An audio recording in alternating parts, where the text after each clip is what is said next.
Drops of cold rain pound against metal helmets. Underfoot, sticky mud, absorbing footsteps as if the earth itself decided to swallow the army.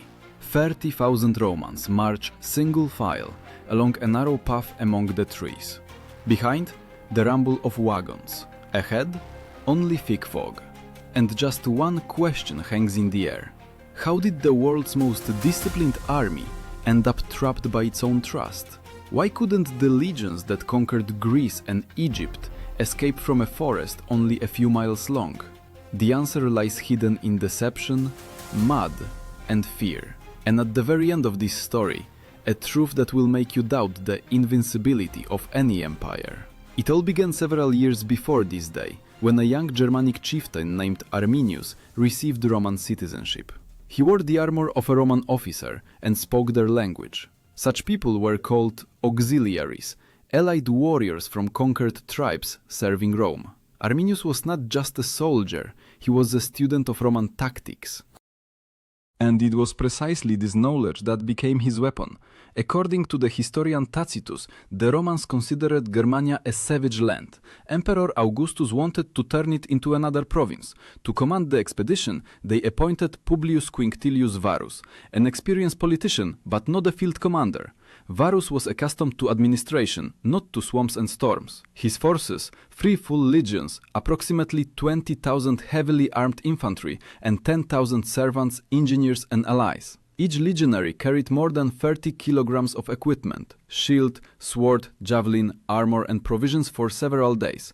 These were professionals, warriors capable of building bridges, roads, camps.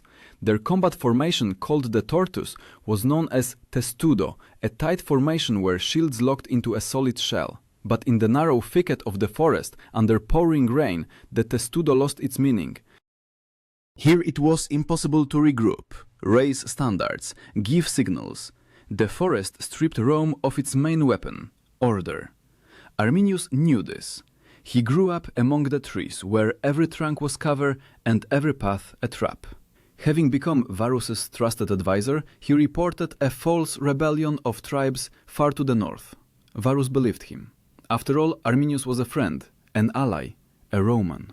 Thus began the march into the Teutoburg forest, a dense thicket where there were no roads, no vantage points, only rain, clay and roots.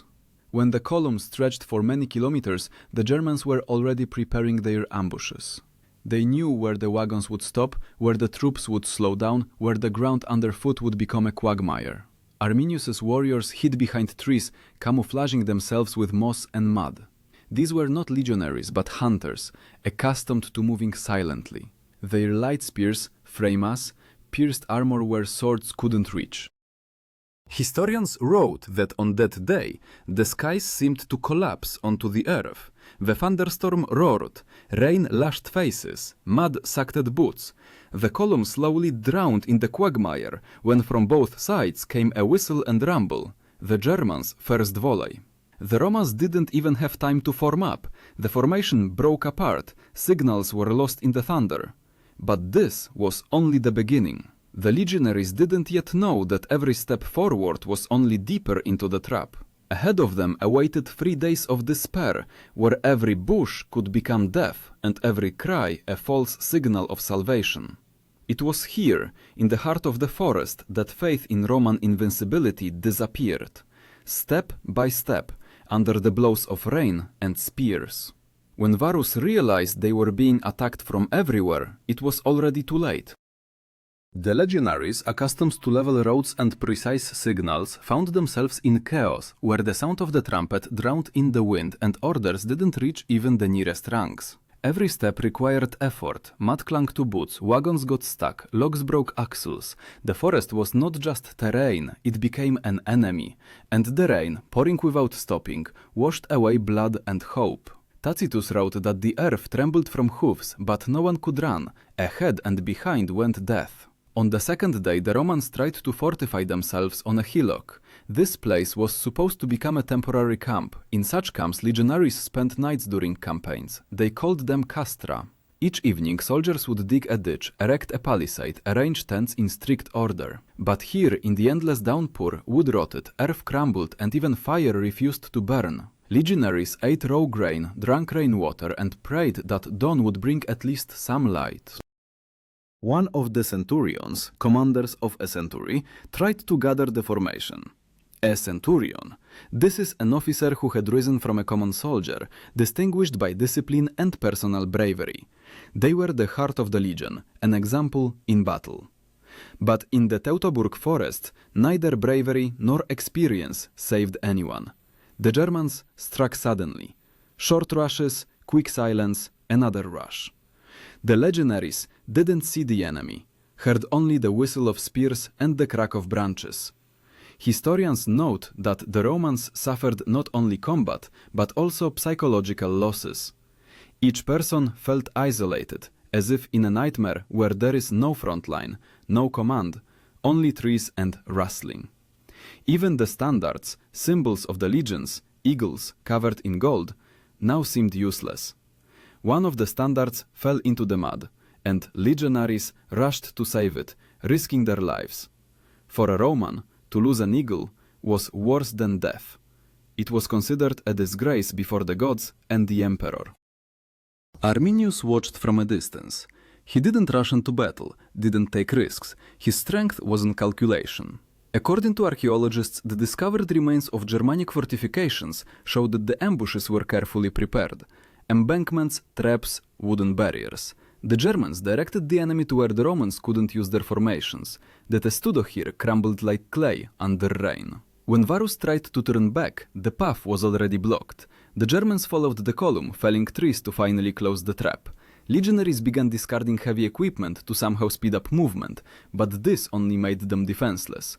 Shields became useless from moisture, swords dulled on stones and mud. With each minute, discipline dissolved, turning the army into a mob. At night, thunder and lightning flashes illuminated the bodies of the fallen. According to various estimates by historians, during the first 2 days up to half the army perished.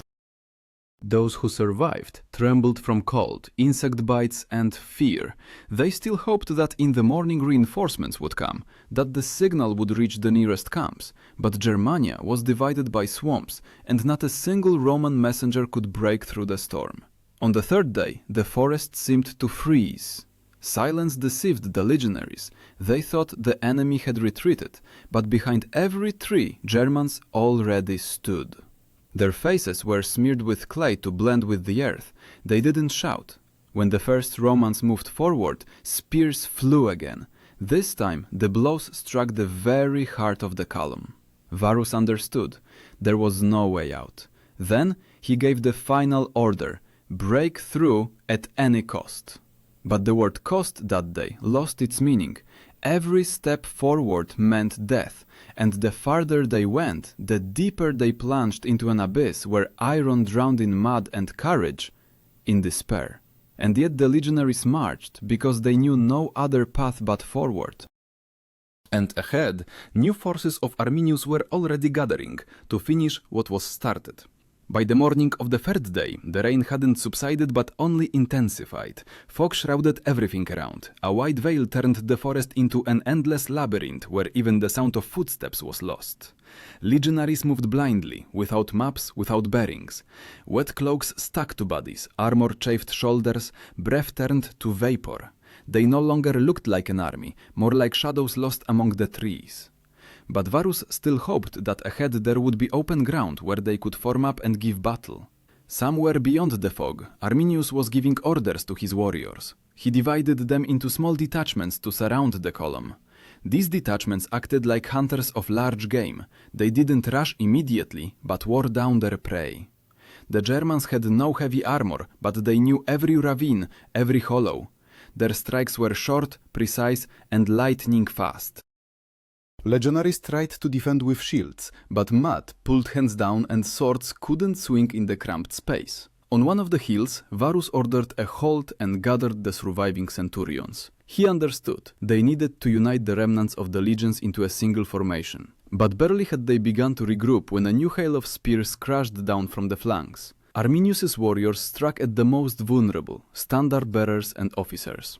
Without commanders, Legionaries lost coordination, and each minute of delay turned formation into chaos. Among the officers was Legate Numonius Vala. He was responsible for reconnaissance and supply. When it became clear the situation was hopeless, Vala attempted to lead the cavalry in a flanking maneuver to find a path to salvation. However, the Germans were already waiting for them at the swamp. The mounted Romans got stuck in the bog, where horses' hooves choked in mud. Vala and his detachment perished almost instantly. Later, archaeologists would find at this site dozens of spearheads and remains of horse harnesses, mute confirmation of the catastrophe. By midday, Arminius ordered the enemy surrounded in a tight ring. His plan resembled a hunting drive. With each minute, the Romans found themselves closer to the center, where there was neither space nor salvation. Legionaries tried to build a fortification from wagons, like a temporary fortress, but the forest didn't allow it. Trees interfered, wheels sank in mud, as if nature itself decided to side with the Germans. One of the soldiers, having lost his helmet, leaned on his shield and looked up. The sky above him was grey, without a break. He no longer heard commands, only screams and the screech of metal. This scares the Romans called the word furor, rage, madness, when a person fights not for victory, but simply to survive. Furor consumed everything. According to Tacitus, Varus tried to preserve the dignity of a commander. He knew that if he fell into captivity, what awaited him was not death, but disgrace. He remembered the fate of other military leaders captured by barbarians who were put on display. Therefore, when it became clear that the legions were destroyed, Varus made a choice. Together with his closest officers, he plunged his sword into his chest. This was an act of final control in a world where everything else was lost.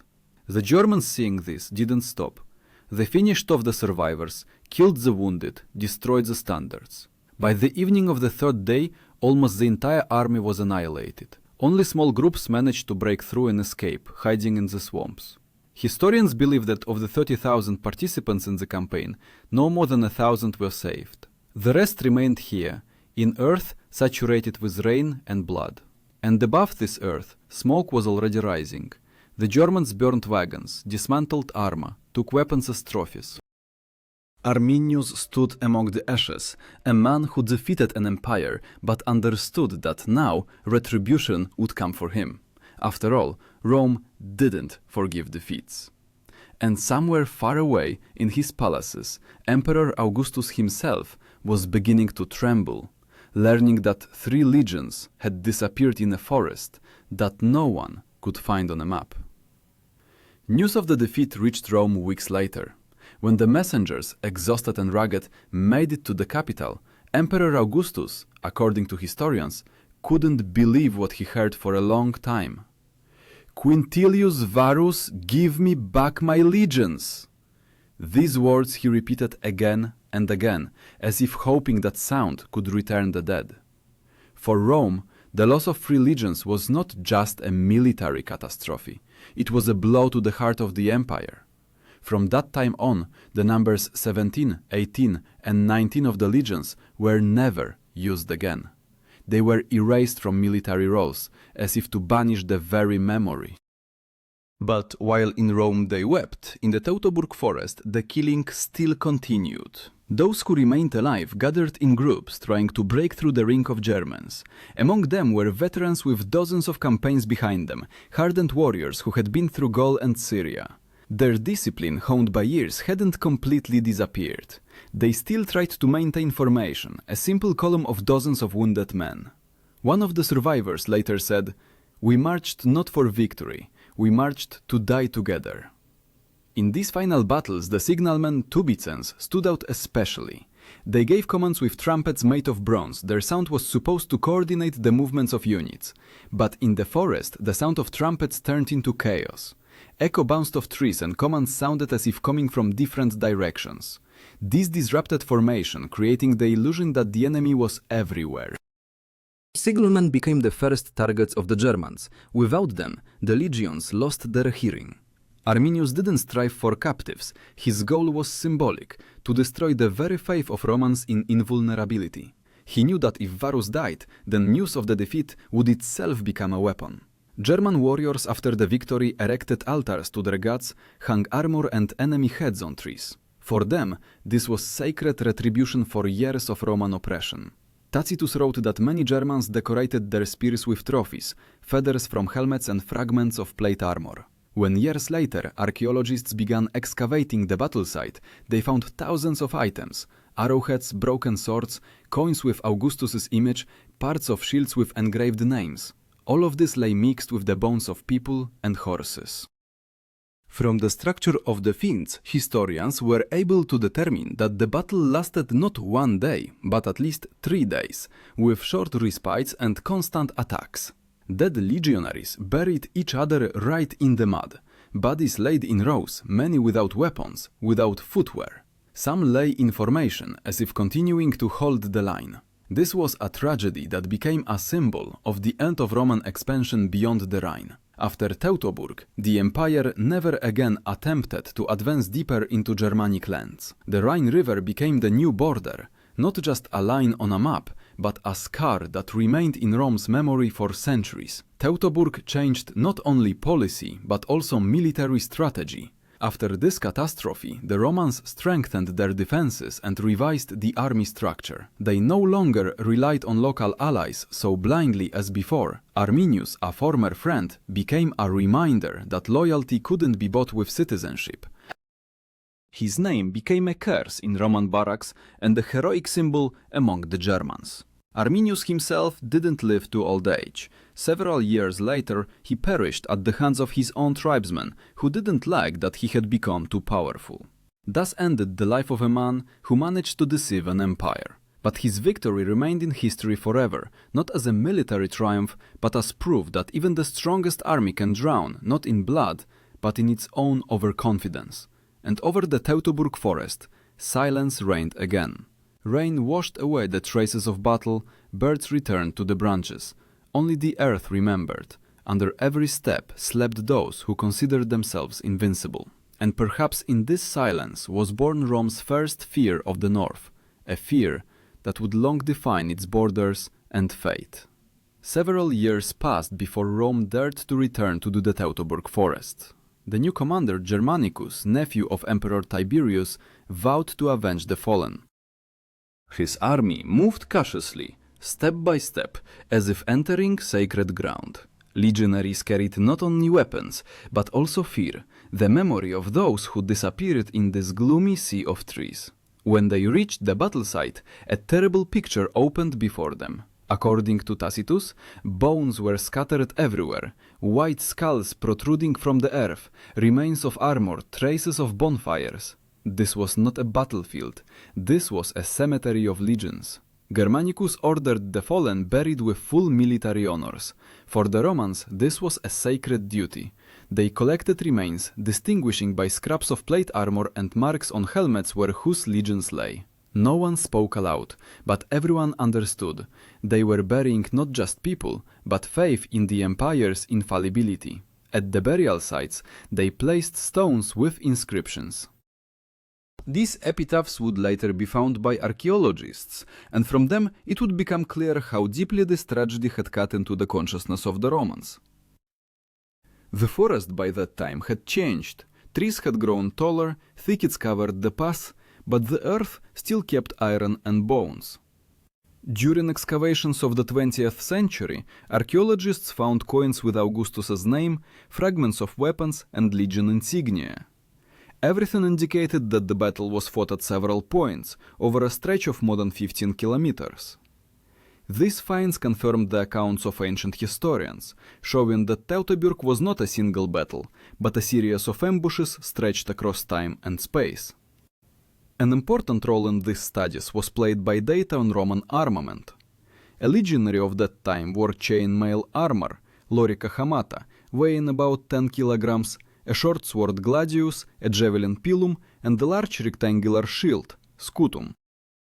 All this equipment gave advantage on open plains where discipline and order decided everything. But in the Teutoburg forest, it became a burden. Every step in the sticky mud required colossal effort, and the long spears of the Germans easily struck Romans from above, from behind trees. Germanicus carefully studied enemy positions. He noticed embankments and barriers erected by the Germans in advance. These fortifications, archaeologists would later confirm, remains of wooden walls and ditches built hastily but with surprising precision. This proved that the ambush was not accidental, but a carefully planned operation. The Germans didn't simply use the forest, they turned it into a weapon. Along with excavations, Germanicus found bodies of Roman officers, recognizable by decorations and swords. Among them were centurions who were killed, probably after the battle. The Germans sacrificed them to their gods.